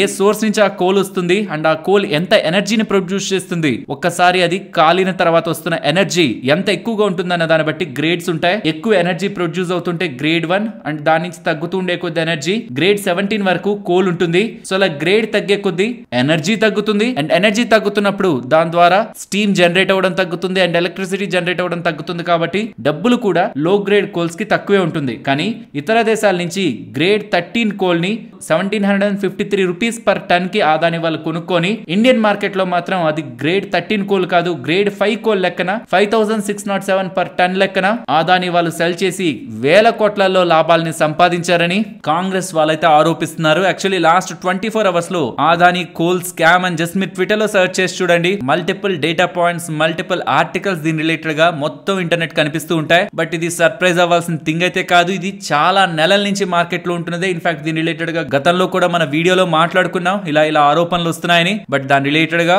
ఎటువంటి అఫీషియల్ స్టేట్మెంట్ మనకి గవర్నమెంట్ సైడ్ నుంచి కానీ సుప్రీం కోర్ట్ సైడ్ నుంచి కానీ ఇలా అదానీ వాళ్ళు స్కామ్ చేశారని ఇలా ఏది కనిపించకపోతునేసరికి ఈ అప్డేట్స్ ని మార్కెట్ కంప్లీట్ గా నెగ్లెక్ట్ చేస్తూ ఉంది. But maybe due to elections or ఇతర రీజన్స్ తో కాంగ్రెస్ వాళ్ళు మాత్రం అదానీకి అగైనెస్ట్ గా మోడీ గారిని దీన్ని రిలేట్ చేస్తూ కోల్ రిలేటెడ్ గా ఉంటున్న స్కామ్ గురించి మాట్లాడుతూ ఉండడం కూడా అదానీ స్టాక్స్ పరంగా ఒకవేళ ఇలా చేస్తున్న స్టేట్మెంట్స్ తో గవర్నమెంట్ ఏమైనా దీన్ని ఇన్వెస్టిగేషన్ చేయమని స్ట్రాంగ్ ఏమైనా ఆర్డర్ చేస్తుందని ఒక క్వశ్చన్ మార్క్స్ స్పెక్యులేషన్స్ మార్కెట్ లో ఉంటున్నాయి. బట్ ఇవాళ స్టాక్ మూవ్ అవుతూ ఉండడం 8% దగ్గరగా ఐ థింక్ కంప్లీట్ గా రూమర్స్ ఆ స్పెక్యులేషన్స్ ని మార్కెట్ పట్టించుకుంటున్నట్లయితే కనిపించట్లేదు. ప్యూర్లీ సెన్సెక్స్ రిలేటెడ్ గా Adani enterprises inclusion big boost లా స్టాక్ కనిపిస్తూ ఉంది. ఫ్రెండ్స్, ఇలా న్యూస్ అప్డేట్స్ ని అనాలిసిస్ చేస్తూ మీ ముందుకి కంటెంట్ తీసుకురావడానికి మేం పెడుతున్న ఎఫర్ట్స్ మీకు వాల్యుబుల్ గా అనిపిస్తూ ఉంటే మన వీడియోని తప్పకుండా లైక్ చేయండి. నెక్స్ట్ జియో ఫైనాన్షియల్ సర్వీసెస్ గురించి మాట్లాడుకోవాలి. వీళ్ళు మే 24 నుంచి జూన్ 22 వరకు ఈ ఓటింగ్ ని కండక్ట్ చేసి ఈ 4 వాటి రిలేటెడ్ గా డెసిషన్స్ ని తీసుకుంటారంటున్నారు. అందులో 3వ క్లాజ్ మీరు చూసినట్లయితే ఫారెన్ ఇన్వెస్ట్మెంట్స్ రిలేటెడ్ గా 49% వరకు, బికాస్ ఫస్ట్ లోనే మనం ఒక లిమిట్ ని ఎస్టాబ్లిష్ చేసుకుంటే కమింగ్ టైమ్స్ లో ఆపర్చునిటీ ఉన్నంత వరకు వేరియస్ ఇన్వెస్టర్స్ ఇన్వెస్ట్ చేయడానికి స్కోప్ ఉంటుంది. కాబట్టి 49% వరకు ఫారెన్ పోర్ట్ఫోలియో ఇన్వెస్ట్మెంట్స్ ని కంపెనీలోకి తీసుకునేలా సింపుల్ టర్మ్స్ వాళ్ళకి ఈక్విటీ 49% వరకు ఇచ్చి డబ్బుల్ని రైజ్ చేసి స్ట్రాటజిక్ పార్ట్నర్షిప్ కూడా ఉండొచ్చు ఇందులో. లైక్ ఫారెన్ ప్లేయర్స్ తో వీళ్ళు కలిసి ఇండియాలో ఒక కొత్త బిజినెస్ ని ఎవాల్వ్ చేసేందుకు కూడా వీళ్ళు ప్రయత్నించవచ్చు. And most of the financial products ని మీరు గమనిస్తే ప్రెసెంట్ మార్కెట్ లో ఉన్నవి పర్టికులర్ గా ఇన్సూరెన్స్ సెగ్మెంట్ లో కానీ అసెట్ అండర్ మేనేజ్మెంట్ కంపెనీస్ లో కానీ in the beginning stages foreign companies తో టైఅప్స్ మనకి స్ట్రాంగ్ గా కనిపిస్తాయి. ప్రాబబ్లీ జియో వాళ్ళు కూడా ఫారెన్ లో ఉంటున్న టాప్ ప్లేయర్స్ తో కలిసి ఇండియాలో బిజినెస్ ని స్టార్ట్ చేసి స్ట్రాంగ్ గా గ్రో చేయాలనుకుంటున్నట్లయితే అర్థమవుతుంది. ఆల్మోస్ట్ 49% దగ్గరగా వాటాని ఫారెన్ పోర్ట్ఫోలియో ఇన్వెస్టర్స్ కి ఇష్యూ చేసి డబ్బుల్ని రైజ్ చేసి స్ట్రాటజిక్ ఇన్వెస్ట్మెంట్ ద్వారా కంపెనీని గ్రో చేయాలనుకుంటున్నట్లు డేటా అయితే కనిపిస్తుంది. లెట్స్ సీ ఎలాంటి ఇన్వెస్ట్మెంట్స్ వస్తాయి, నాట్ ఓన్లీ మనీ, ఎటువంటి స్ట్రాటజిక్ పార్ట్నర్షిప్స్ ని వీళ్ళు అనౌన్స్ చేస్తారన్న దాన్ని బట్టి స్టాక్ రిలేటెడ్ గా మూవ్ ఉండే ఛాన్సెస్ ఉన్నాయి. నెక్స్ట్ జీపీటీ ఇన్ఫ్రా ప్రాజెక్ట్స్ గురించి మాట్లాడుకోవాలి. ఇది ఒక స్మాల్ ఇన్ఫ్రా ప్రాజెక్ట్స్ చేసుకునే company. 1500 crore market capital around ఉంటుంది. వీళ్ళకి 555 crore విలువ చేసే ఆర్డర్ రిలేటెడ్ గా జరిగిన బిడ్డింగ్ లో వీళ్ళకే ఆర్డర్ అలాట్ అయిందనేలా వీళ్ళ ఎక్స్చేంజెస్ కి చెప్తూ ఉండడం స్టాక్ ఇవాళ అప్పర్ సర్క్యూట్ లో క్లోజ్ అయింది. నెక్స్ట్ కేపీఐ గ్రీన్ గురించి మాట్లాడుకోవాలి. కేపీఐ గ్రీన్ రిలేటెడ్ గా స్టాక్ స్ప్లిట్ స్ప్లిట్ ని బోర్డ్ అయితే అప్రూవ్ చేసింది. సో ఆన్ కమింగ్ టైమ్స్ ఎన్ని స్టాక్స్ అయితే మీ డిమాట్ అకౌంట్ లో ఉంటాయో అవి డబల్ అవుతాయి, స్టాక్ ప్రైస్ హాఫ్ అవుతుంది. బికాస్ స్టాక్ స్ప్లిట్ 1:2 లో వాళ్ళు అనౌన్స్ చేశారు, ఇంకా రికార్డ్ డేట్ అనౌన్స్ చేయలేదు. లైక్ ఏ పాయింట్ కి హోల్డ్ చేస్తున్న వాళ్ళకి ఇది వర్తిస్తుందని. బట్ గుర్తుంచుకోండి, నెంబర్ ఆఫ్ స్టాక్స్ అయితే డబుల్ అవుతాయి, స్టాక్ ప్రైస్ అయితే హాఫ్ అవుతుంది. నెక్స్ట్ స్పెషాలిటీ కెమికల్ కంపెనీ అయిన ఏథర్ ఇండస్ట్రీస్ రిలేటెడ్ గా గుజరాత్ పొల్యూషన్ కంట్రోల్ బోర్డ్ వాళ్ళ దగ్గర నుంచి పాజిటివ్ అప్డేట్ అయితే కనిపిస్తుంది. ప్రీవియస్ గా వాళ్ళ మ్యానుఫ్యాక్చరింగ్ ఫెసిలిటీలో అయిన ఫైర్ యాక్సిడెంట్ రిలేటెడ్ గా గుజరాత్ పొల్యూషన్ కంట్రోల్ బోర్డ్ వాళ్ళు క్లోజర్ ఆర్డర్ అయితే ఇష్యూ చేశారు, ఆ ప్లాంట్ ని క్లోజ్ చేయమని. అక్కడ జరిగిన ప్రమాదం రిలేటెడ్ గా ఇన్వెస్టిగేషన్ అండ్ పాసిబుల్ రీజన్స్ వాటన్నిటిని ఎవాల్యుయేట్ చేశాక ఆ క్లోజర్ ఆర్డర్ ని రివోక్ చేస్తున్నట్టు, క్యాన్సిల్ చేస్తున్నట్టు గుజరాత్ పొల్యూషన్ కంట్రోల్ బోర్డ్ వాళ్ళైతే అప్డేట్ చేస్తున్నారు.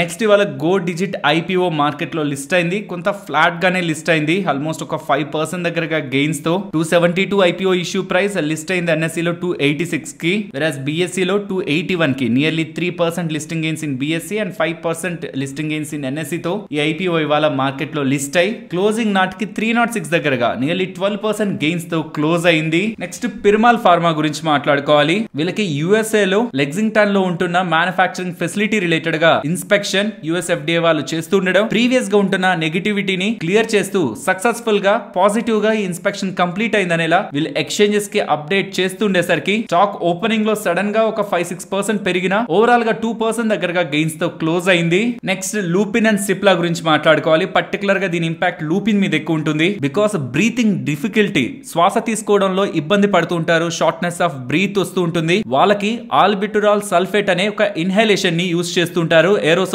అది యుఎస్ రిలేటెడ్ గా సిప్లా అండ్ అలాగే లూపిన్ రిలేటెడ్ గా సెకండ్ లార్జెస్ట్ కాంట్రిబ్యూటర్ రెవెన్యూ పరంగా. బికాస్ అక్కడ చలి ప్రదేశం, ఎక్కువగా శ్వాసకోశ వ్యాధులతో బాధపడుతూ ఉంటారు, షార్ట్నెస్ ఆఫ్ బ్రీత్ కానివ్వండి, ఆస్తమా కానివ్వండి, బ్రీతింగ్ డిఫికల్టీస్ ఉంటూ ఉంటాయి. సో అక్కడ ఇది వీళ్ళకి స్ట్రాంగ్ రెవెన్యూ, సెకండ్ లార్జెస్ట్ రెవెన్యూని కాంట్రిబ్యూట్ చేస్తుంటుంది. బట్ దీనికి కాంపిటీషన్ గా యుఎస్ బేస్డ్ ఆంఫస్టర్ వాళ్ళు సేమ్ డ్రగ్ రిలేటెడ్ గా యుఎస్ ఎఫ్డిఏ అప్రూవల్ పొందుతూ ఉండడం, వీళ్ళకి కొత్త కాంపిటీటర్ ఇప్పుడు మార్కెట్ లోకి వస్తూ ఉండడం, దీని కారణంగా 10-25% దగ్గరగా price erosion and market share loss కూడా అవుతుందనేలా మార్కెట్ ఎక్స్పెక్ట్ చేస్తూ యుఎస్ లో ఇప్పుడు వీళ్ళ డ్రగ్ రిలేటెడ్ గా వస్తున్న కాంపిటీషన్ తో ఈ సిప్లా అండ్ లూపిన్ రిలేటెడ్ గా సేల్స్ ఇంపాక్ట్ అవుతాయని మార్కెట్ భావిస్తూ స్టాక్ ఇవాళ ఫాల్ అయింది. ఫ్రెండ్స్, మీరు ఇష్టంగా బయట చాలా తింటూ ఉంటారు, బయట రోడ్డు మీద ఉంటున్నవి తింటే ఎక్కడ హెల్త్ పోతుందా అని మంచి బ్రాండ్ ఇవి పెద్ద పెద్ద రెస్టారెంట్స్ లో కొంత డబ్బులు ఎక్కువైనా పర్లేదులే, మన హెల్త్ ఇంపార్టెంట్ కదా, మంచి క్వాలిటీ ఫుడ్ తినాలని ఈవెన్ మీరు డబ్బులు ఎక్కువ పెట్టి తింటున్న వాటి రిలేటెడ్ గా కూడా మీరు మోసపోవడానికి ఛాన్సెస్ ఉన్నాయనేలా డేటా కనిపిస్తుంది. బాస్కిన్ రాబిన్స్ ఐస్ క్రీమ్ తింటున్న వాళ్ళకి ఇది చెప్పాల్సిన నీడ్ లేదు. దాని రిలేటెడ్ గా ఇంకా చాలా రెస్టారెంట్స్ వస్తాయి, పేర్లు వస్తాయి. దాని రిలేటెడ్ గా తెలంగాణ ఫుడ్ సేఫ్టీ వాళ్ళు చేసిన ఇన్స్పెక్షన్ లో ఎక్స్పైర్ అయిపోయిన వైట్ చాక్లెట్ ని వీరు స్టోర్ చేసి పెట్టుకొని ఉన్నారని అండ్ ఫుడ్ సేఫ్టీ రెగ్యులేషన్స్ ని సరిగా ఫాలో అవ్వట్లేదనేలా వాళ్ళ రిలేటెడ్ గా చేసిన ఇన్స్పెక్షన్ లో Telangana commissioner food safety related గా ఉంటున్న కమిషనరేట్ వాళ్ళు చర్యలు తీసుకున్నారు. అండ్ ఇదే కాదు, చాలా చాలా రెస్టారెంట్స్ రిలేటెడ్ గా వాళ్ళు తనిఖీలు చేస్తూ కృతంగా restaurant expired methi malai paste 1800 related గా వాళ్ళకి పట్టుబడిందని, ఇంప్రాపర్ గా లేబుల్ అయిన పన్నీర్ ని కూడా వీళ్ళు కనుగొన్నారని and water bottles, semi prepared raw food items and చాలా వరకు స్టోర్ చేసిన ఐటమ్స్ రిలేటెడ్ గా ఎక్స్పైరీ లేకుండా అలా స్టోర్ చేసిన ఐటమ్స్ రిలేటెడ్ గా కూడా వీళ్ళు సీజ్ చేసి వాటిల్ని డిస్పోజ్ చేశారని ఎలా చెప్తున్నారు. యూజువల్ గా మనకు ఓపెన్ కిచెన్స్ ఉంటాయి, బయట మన ముందే కూడా ప్రిపేర్ చేస్తుంటారు, బట్ స్టోరేజ్ ఎలా ఉందన్నదే రెస్టారెంట్స్ లో మనకు అందరికీ రావాల్సిన మెయిన్ క్వశ్చన్. ఇదే కాదు, మాస్టర్ చెఫ్ రెస్టారెంట్ లో ఎలాంటి స్టోరేజ్ కండిషన్స్ ఉన్నాయో చూడండి. నేను ఇది ఎందుకు చూపిస్తున్నాను ఇలా అంటే, ఎంత చెప్పినా బయట తినద్దు, హెల్త్ కి మంచిది కాదు, అది ఇది అంటున్నా ఎంతైనా మనం పట్టించుకోం. కానీ ఇలాంటి స్టోరేజ్ కండిషన్స్ లో మీరు తింటున్నది, ఎక్కువ డబ్బులు పెట్టి తింటున్నది, ఇలాంటి స్టోరేజ్ కండిషన్స్ లో పెట్టి జస్ట్ అలా హీట్ చేసి మీకు ఇస్తున్నారంటే మీ హెల్త్ కి ఏ మాత్రం అది సరిపోతుంది అన్నది కూడా మనం గమనించాలి. ఇంట్లో కొంత ఉప్పు ఎక్కువైనా కారం తక్కువైనా ఏంటి ఇలా ఉంది ఎవరు తింటారని మనం కసుబుసులు ఆడుతూ ఉంటాం. కానీ హోటల్స్ లో మాత్రం ఎలా స్టోర్ చేసి వేడి చేసి మనకు పంపిస్తే ఎలా ఉన్నా తినేస్తాం. And one of the prominent restaurant Rayalaseema రుచులు రిలేటెడ్ గా కూడా ఎక్స్పైర్డ్ అమూల్ మిల్క్ ని వాళ్ళు స్టోర్ చేసుకుని ఉన్నారని, టామరిండ్ ఇన్ఫెక్ట్ అయిందని, ఇన్సెక్ట్స్ కూడా ఉన్నాయని, 2 కేజీల దగ్గరగా దొరికిందని అండ్ మైదా రిలేటెడ్ గా కూడా లోపల పురుగులుంటూ ఆల్మోస్ట్ 20 కేజీల మైదాని కూడా వాళ్ళు డిస్పోజ్ చేశారనేలా అండ్ షాగోస్ రెస్టారెంట్ రిలేటెడ్ గా కూడా ఇష్యూస్ ని వాళ్ళు కనుగొన్నారని, ఇలా పెద్ద పెద్ద రెస్టారెంట్స్ రిలేటెడ్ గా కూడా తెలంగాణ ఫుడ్ సేఫ్టీ వాళ్ళు చేసిన సోదాల్లో విస్తుపోయే నిజాల్ని బయట పెడుతున్నారు. సో ఎంత చెప్పినా నేను బయటే తింటాననుకుంటే అట్లీస్ట్ నాన్ వెజ్ ఐటమ్స్ నైనా బయట తినడం తగ్గించండి. స్టోరేజ్ కండిషన్స్ ప్రాపర్ గా లేకుండా మీకు అవి కుక్ చేసి పంపించినా అవంతా మంచిది కాదు. సో ఇఫ్ ఇన్ కేస్ ఎవరైనా రెస్టారెంట్ వాళ్ళు చూస్తూ ఏంటిది తను చెప్తున్న దాంతో బిజినెస్ అయినా ఇంపాక్ట్ అవుతుందా అని అనుకుంటుంటే అసలు దీని గురించి నెగిటివ్ గా థింక్ చేయకండి. బికాస్ ఎంత చెప్పినా దీని ఇంపాక్ట్ 1% కూడా ఉండదు. చాలా తక్కువ మంది దీన్ని రియలైజ్ అయి మారుతారు, కానీ ఏ బిజినెస్ లకి అలాంటి ఇంపాక్ట్ ఉండదు. బట్ అట్లీస్ట్ ఇలాంటివి జరుగుతున్నాయని తెలిస్తే 100లో ఒక్కరైనా మారకపోరా, వాళ్ళైనా వాళ్ళ రిలేటెడ్ గా వాళ్ళ లైఫ్ స్టైల్ రిలేటెడ్ గా చేంజ్ తీసుకోకపోరా అని మాత్రమే ఇన్ఫర్మేషన్ ని షేర్ చేస్తున్నాను. వీలైనంత వరకు మీ వాళ్ళకు కూడా తెలిసిన వాళ్ళకు కూడా వెజ్ ఐటమ్స్ మోస్ట్లీ అవి ఫ్రెష్ గా ప్రిపేర్ చేయడానికే పాసిబిలిటీ ఉంది. బట్ నాన్ వెజ్ ఐటమ్స్ మాత్రం మీకు దగ్గరలో ఉంటున్న వాళ్ళ దగ్గర నుంచి తెచ్చుకొని మీకు ఓపిక ఉన్నంత వరకు ఇంట్లోనే కుక్ చేసుకోండి. కానీ బయట లేదు తప్పదు నేను తినాలి అనుకుంటే మాత్రం తరచుగా తినద్దు. బికాస్ రీసెంట్ టైమ్స్ లో మోస్ట్ ఆఫ్ ద డిసీజెస్ కి లైఫ్ స్టైల్ రిలేటెడ్ ఉంటున్న habits and food habits major reason అని most of the research reports బయట పెడుతున్నాయి. మోర్ దాన్ మనీ మన హెల్త్ అండ్ హౌ క్వాలిటీ మన లైఫ్ ని లీడ్ చేస్తున్నాం అన్నదే మోస్ట్ ఇంపార్టెంట్. నెక్స్ట్ రిజల్ట్స్ గురించి మాట్లాడుకుందాం. First ITC numbers. ఐటీసీ వాళ్ళ ఓవరాల్ నెంబర్స్ ని చూసినప్పుడు లైక్ వాళ్ళ revenues, margins and net profitability and overall numbers market expectations కంటే కొంత బిలో ఉన్నాయి. ఆ డేటా మొత్తం మీకు స్క్రీన్ పైన ఉంటుంది. బట్ ఇంటర్నల్స్ ని చూసినప్పుడు లైక్ ఎఫ్ఎంసీజీ స్పేస్ లో సిగరెట్స్ కానివ్వండి అండ్ అవుట్ ఆఫ్ సిగరెట్స్ ఇతర ఎఫ్ఎంసీజీ బిజినెస్ వాటిల్ని ట్రాక్ చేస్తున్నా, హోటల్ బిజినెస్ ట్రాక్ చేస్తున్నా, ఇవన్నీ కూడా మార్కెట్ ఎక్స్పెక్టేషన్స్ కి అబోవ్ ఉన్నాయి. In simple terms overall revenue మనకి ఫ్లాట్ గా కనిపిస్తుంది. Margins below market expectations and profitability కూడా below market expectations on year comparison లో మనకి డేటా కనిపిస్తుంటుంది. బట్ ఇంటర్నల్స్ విషయానికి వస్తే సిగరెట్స్ ఒక రెవెన్యూస్ 4 to 5% పెరుగుతాయి అనుకుంటే ఏకంగా 7.7% దగ్గరగా గ్రోత్ ని వీళ్ళు తీసుకురాగలిగారు. And volumes 0 to 1% volume growth ఉంటుందని ఎక్స్పెక్ట్ చేస్తే నియర్లీ 2 to 3% వాల్యూమ్ గ్రోత్ వీళ్ళు చూపించారు. అండ్ ఈవెన్ ఎఫ్ఎంసీజీ బిజినెస్ పరంగా కూడా రెవెన్యూలో మనకి పెద్దగా గ్రోత్ లేకపోవచ్చు, కానీ మార్జిన్స్ లో సిగ్నిఫికెంట్ గా గ్రోత్ మనకి ఉంది. ప్రీవియస్ గా 8.3% మార్జిన్స్ ఉంటే ఎఫ్ఎంసీజీ స్పేస్ లో ఇప్పుడు 9.1 దగ్గరగా మార్జిన్స్ ఇంప్రూవ్ అయ్యాయి. హోటల్ బిజినెస్ కూడా 15% ఇంప్రూవ్ అయింది. బట్ ప్రాబ్లం అంతా ఈ అగ్రి బిజినెస్ తోనే వచ్చింది. ఇక్కడ గమనించండి, అగ్రి బిజినెస్ లాస్ట్ టైమ్స్ తో పోలిస్తే కొంత సిగ్నిఫికెంట్ గా ఇంపాక్ట్ అయింది. దాంతో పాటు పేపర్ బోర్డ్ అండ్ ప్యాకింగ్ కూడా సిగ్నిఫికెంట్ గానే ఇంపాక్ట్ అవుతూ ఉండడం ఓవరాల్ ఈ బిజినెస్ లైక్ అగ్రి కానివ్వండి, పేపర్ బోర్డ్ అండ్ ప్యాకింగ్ ఈ బిజినెస్ లో వస్తున్న నెగిటివ్ ఇంపాక్ట్ ఓవరాల్ రెవెన్యూస్ ని కొంత మార్జినల్ గా మార్కెట్ ఎక్స్పెక్టేషన్స్ నుంచి డీవియేట్ చేస్తూ మార్జిన్స్ అండ్ ప్రాఫిటబిలిటీని మిస్ చేసింది. బట్ కోర్ నెంబర్స్ లైక్ వీళ్ళ టొబాకో బిజినెస్ కానివ్వండి, ఎఫ్ఎంసీజీ బిజినెస్ కానివ్వండి, ఇవి స్ట్రాంగ్ గా ఉన్నాయి. So overall ITC numbers personal గా నేను స్టడీ చేస్తున్నంత వరకు మార్కెట్ ఎక్స్పెక్టేషన్స్ కంటే బిలో ఉంటున్నట్టు రెవెన్యూస్, మార్జిన్స్, ప్రాఫిటబిలిటీ చెప్తున్నా. ఇంటర్నల్స్ మాత్రం మార్కెట్ ఎక్స్పెక్టేషన్స్ ని కంప్లీట్ గా బీట్ చేశాయి. ఓవరాల్ నెంబర్స్ పాజిటివ్ గానే ఇన్వెస్టర్స్ చూడొచ్చు. అండ్ వీళ్ళు నెంబర్స్ తో పాటు ₹7.50 డివిడెండ్ ని కూడా ప్రకటించారు. Next Garden Reach Shipbuilders. ఇదేనే కాదు, ఇవాళ షిప్ బిల్డింగ్ రిలేటెడ్ గా ఉంటున్న స్టాక్స్ అన్నిట్లో కూడా మెజగాన్ డాక్ షిప్ బిల్డర్స్, కొచ్చిన్ షిప్ యార్డ్ వీటన్నిటిలో కూడా బిగ్ ర్యాలీ కనిపించింది. పర్టికులర్ గా గార్డెన్ రీచ్ షిప్ బిల్డర్స్ ఒక నెంబర్స్ ని గమనించండి. రెవెన్యూస్ గ్రో అయ్యాయి, మార్జిన్స్ ఎక్స్పాండ్ అయ్యాయి అండ్ ప్రాఫిటబిలిటీ సిగ్నిఫికెంట్ గా ఇంప్రూవ్ అయింది. Not only this, nearly 25,000 crore plus దగ్గరగా వీళ్ళు మెయింటైన్ చేస్తూ సాలిడ్ ఫ్యూచర్ గ్రోత్ రిలేటెడ్ గా విజిబిలిటీని అయితే చెప్తూ ఉన్నారు.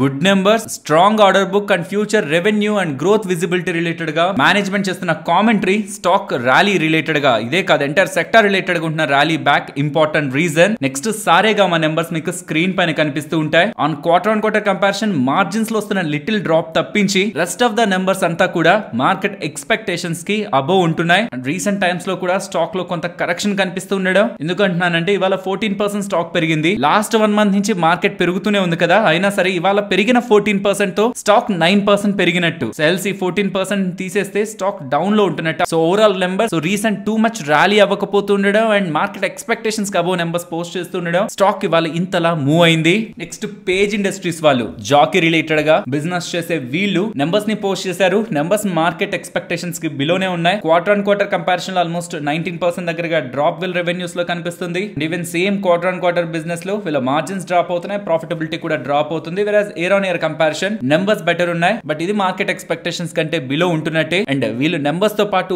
₹120 per share డివిడెండ్ ని కూడా ప్రకటించారు. నెక్స్ట్ వెహికల్స్ లో ఎయిర్ కండిషనింగ్, ఏసీ రిలేటెడ్ గా బిజినెస్ చేసే సుబ్రోస్ వాళ్ళ నెంబర్స్ కనిపిస్తున్నాయి. రీసెంట్ టైమ్స్ లో గవర్నమెంట్ చేసిన స్టేట్మెంట్స్ కానివ్వండి అండ్ మార్కెట్ షేర్ పరంగా కూడా వీళ్ళు commercial vehicles and passenger vehicles పరంగా మంచి గ్రోత్ కనిపిస్తుండడం, మార్కెట్ షేర్ పెరుగుతుంది. అండ్ ఈవెన్ ఆటో సేల్స్ కూడా స్ట్రాంగ్ గా పెరుగుతుండేసరికి సుబ్రోస్ వాళ్ళ నెంబర్స్ కూడా, ఇది చిన్న company but still strong growth అయితే డెలివర్ చేశారు. Revenues, margins and profitability expectations ని బీట్ చేస్తూ వస్తున్నాయి. ఆటో స్టాక్స్ రిలేటెడ్ గా, auto in the sense auto mobile stocks related గా కార్స్ కానివ్వండి, అందులో ప్యాసింజర్ వెహికల్స్, ఎస్యూవీస్ కానీ, కమర్షియల్ వెహికల్స్ లో కానీ ఎయిర్ కండిషనరింగ్ రిలేటెడ్ గా బిజినెస్ వీళ్ళకి పెరుగుతూ ఉంటే నెంబర్స్ కూడా ఆటోమేటిక్ గా స్ట్రాంగ్ గా ఉంటాయి. ఆటో ఇండస్ట్రీ ఎంత వరకు అయితే స్ట్రాంగ్ గా ఉంటుందో మోస్ట్లీ సుబ్రోస్ కూడా కూడా అప్పటి వరకు స్ట్రాంగ్ గ్రోత్ తోనే నడవడానికి ఛాన్సెస్ ఉంటాయి. నెక్స్ట్ గణేష ఎకోస్పియర్ గురించి మాట్లాడుకోవాలి. రీసైక్లింగ్ థీమ్ రిలేటెడ్ గా ఎవరైనా స్టడీ చేయాలనుకుంటే ఈ కంపెనీని తప్పకుండా ట్రాక్ చేయండి. ఎక్స్పెన్సివ్ వాల్యుయేషన్ లో ఉంది. నేను రైట్ టైం కోసం చూస్తున్నాను. ఇదేదైనా కొంత కరెక్ట్ అయి కొంత బెటర్ ప్రైజెస్ లోకి వస్తే స్టాక్ బిజినెస్ ని ఎక్స్ప్లెయిన్ చేద్దామని యాక్చువల్లీ నేను మీకు చెప్పాలనుకుంటున్న స్టాక్స్ లో ఇది one of the top stock లోనే ఉంది. కానీ మనం స్టాక్ రిలేటెడ్ గా అనాలిసిస్ చేస్తే మోస్ట్లీ ఆ స్టాక్ రిలేటెడ్ గా ఇక్కడ నుంచి ఫర్దర్ గా స్ట్రాంగ్ గ్రోత్ ఉంటుందని ఈ ఎక్స్పెన్సివ్ వాల్యుయేషన్ లో అన్నెసరీగా స్ట్రక్ అయిపోతారేమో ఈ కంపెనీ అనాలిసిస్ అయితే తీసుకురాలేదు. బట్ ఈ ఎక్స్పెన్సివ్ వాల్యుయేషన్ ఫర్దర్ గా కంటిన్యూ అయ్యేలా ఉంది. బికాస్ నెంబర్స్ బాగున్నాయి, రెవెన్యూస్ బెటర్ గా ఉన్నాయి, మార్జిన్స్ ఎక్స్పాండ్ అవుతున్నాయి అండ్ ప్రాఫిటబిలిటీ కూడా ఎక్స్పెక్టేషన్స్ కి అబోవ్ వీళ్ళు పోస్ట్ చేశారు. ఎక్స్పెన్సివ్ వాల్యుయేషన్ ఫర్దర్ గా కూడా ఇది ఎక్స్పెన్సివ్ వాల్యుయేషన్ ఉండడానికి ఛాన్సెస్ ఉన్నాయి. రీసైక్లింగ్ థీమ్ రిలేటెడ్ గా మీకు ప్రీవియస్ గా కూడా గ్రావిటా గురించి చెప్పాను. ఆ పాయింట్ లో బెస్ట్ వాల్యుయేషన్స్ లో ఉంది అండ్ స్టాక్ భారీగా పెరిగింది. అండ్ ఇది కూడా గణేష ఎకోస్పియర్ కూడా ఏ మాత్రం మంచిగా వాల్యుయేషన్ జోన్ కంఫర్ట్ జోన్ లోకి వస్తున్నా రీసైక్లింగ్ థీమ్ లో వాచ్ చేయాల్సిన ఇంపార్టెంట్ ప్లేయర్. పర్టికులర్ గా ఇది చాలా చిన్న కంపెనీ. ప్రాబబుల్లీ వీళ్ళ రిలేటెడ్ గా బిజినెస్ వీళ్ళు చెప్తున్నది మేనేజ్మెంట్ ప్రీవియస్ గా నేను ట్రాక్ చేసినంత వరకు ఇస్తున్న గైడెన్స్ ని కానీ మీట్ అవుతూ వెళ్తే ఇండస్ట్రీలో గ్రో అయ్యే ఛాన్సెస్ కూడా వీళ్ళకి ఉన్నాయి. కాబట్టి ఎవరైనా ప్రాపర్ టైం ఉండి స్టడీ చేయగలిగితే మీరు స్టడీ చేయండి. అండ్ కంఫర్టబుల్ వాల్యుయేషన్స్ లోకి మంచి ప్రైస్ లోకి వచ్చినప్పుడు ఛానల్లో కూడా నేను ఇది వీడియోగా తీసుకొస్తాను. ఫ్రెండ్స్, జూబిలెంట్ ఫుడ్ వర్క్స్ గురించి మాట్లాడుకోవాలి. చాలా ప్లాట్ఫామ్స్ లో సోషల్ మీడియా దగ్గర నేను చూసాను నెంబర్స్ వీక్ గా ఉన్నాయని, ఎలా ఈవెన్ బ్రోకింగ్ ఫిల్మ్స్ కూడా డౌన్ గ్రేడ్ చేస్తున్నట్లు. బట్ నెంబర్స్ అంత వీక్ గా లేవు. ఫస్ట్ థింగ్, రెవెన్యూస్ నార్మల్ గానే ఉన్నాయి, మార్జిన్స్ నార్మల్ గానే ఉన్నాయి, ప్రాఫిటబిలిటీ ఏంటి ఇంత జంప్ అయిందని మీకు ఒకవేళ డౌట్ వస్తుంటే ఇది one time gain almost 170 crores దగ్గరగా యురేషియా రిలేటెడ్ గా వీళ్ళ బిజినెస్ February 1st నుంచి ఇంటిగ్రేట్ అయింది. కాబట్టి ఆ బిజినెస్ కారణంగా మార్జిన్స్ ఇంపాక్ట్ అయ్యాయి అండ్ దాని కారణంగా 170 crore దగ్గరగా వన్ టైం ప్రాఫిట్స్ వీళ్ళకి యాడ్ అవుతున్నాయి. దాన్ని ఎక్స్క్లూడ్ చేసి చూసిన నెంబర్స్ అయితే వర్స్ట్ గా ఏం లేవు. ఫ్రెండ్స్, ఎప్పుడైనా ఇలాంటి కంపెనీస్ కి ఇంటర్నల్స్ మనకి చాలా ఇంపార్టెంట్. వీళ్ళ ఇంటర్నల్స్ పర్టికులర్ గా same store sales growth SSSG ని మీరు గమనిస్తే 0.1% దగ్గరగా పాజిటివ్ గా ఉంది. ఈ same store sales growth highest గా వచ్చింది బర్గర్ కింగ్ కి ఆల్మోస్ట్ 1.9. బట్ వీళ్ళకి 0.1% దగ్గరగా పాజిటివ్ గా ఉంది. ఇది కూడా మనం గుడ్ గానే చూడాలి. ఎందుకంటే KFC కి 7% డౌన్ అయింది, పిజ్జా హట్ కి 14% డౌన్ అయింది, west life food McDonald's related గా 5% దగ్గరగా డౌన్ అయింది. రెస్ట్ ఆఫ్ ద ప్లేయర్స్ అంతా కూడా డౌన్ అవుతుంటే ఈవెన్ రీసెంట్ టైమ్స్ లో వీళ్ళు డెలివరీ ఫీని కూడా తీసేశారు. సో మార్జిన్స్ ఇంపాక్ట్ అయ్యాలి. బట్ మార్జిన్స్ స్టేబుల్ గానే ఉన్నాయి. ప్రాబబుల్లీ కాస్ట్ కటింగ్ చేసి ఉండొచ్చు. మరి మీరే చెప్పాలి. ఒకవేళ ఎవరైనా పిజ్జాస్ ఎవరైనా రెగ్యులర్ గా డామినోస్ నుంచి తింటూ ఉంటే వాళ్ళు ఏమైనా కాస్ట్ కటింగ్ చేసి చీజ్ ఆర్ ఏమైనా క్వాలిటీని తగ్గించారా అని. బికాస్ డెలివరీ ఫీ తీశారు బట్ మార్జిన్స్ మాత్రం కొంత స్టేబుల్ గానే ఉన్నాయి. సో కాబట్టి నెంబర్స్ అయితే వర్స్ట్ అయితే కాదు. ఎక్స్పెన్సివ్ వాల్యుయేషన్ ఆ రకంగా గ్రోత్ అయితే తీసుకురావట్లేదు. But compared with other players వీళ్ళు కొంత స్టెబిలిటీని అయితే మెయింటైన్ చేశారు. నెక్స్ట్, న్యూక్లియస్ సాఫ్ట్వేర్ ఎక్స్పోర్ట్స్ నెంబర్స్ వచ్చాయి. Quarter on quarter comparison, revenues లో ఇంప్రూవ్మెంట్, మార్జిన్స్ లో ఎక్స్పాన్షన్, ప్రాఫిటబిలిటీ స్ట్రాంగ్ గా ఇంప్రూవ్ అవుతూ ఉండడం. స్టాక్ ఇవాళ 6% గెయిన్ అయింది. But year on year comparison లో ఎక్సెప్ట్ రెవెన్యూస్ అన్ని సెగ్మెంట్స్ లో డ్రాప్ మనకు కనిపిస్తుంది. నెక్స్ట్, పీజీ ఎలక్ట్రోప్లాస్ట్ వాళ్ళ నెంబర్స్ అయితే సాలిడ్ గా ఉన్నాయి. రెవెన్యూస్ రియల్లీ అంత గ్రోత్ వీళ్ళ రిలేటెడ్ గా మార్కెట్ ఎప్పుడు ఎక్స్పెక్ట్ చేయలేదు. మార్జిన్స్ ఎక్స్పాండ్ అయ్యాయి అండ్ ప్రాఫిటబిలిటీ కూడా స్ట్రాంగ్ గా గ్రో అయింది.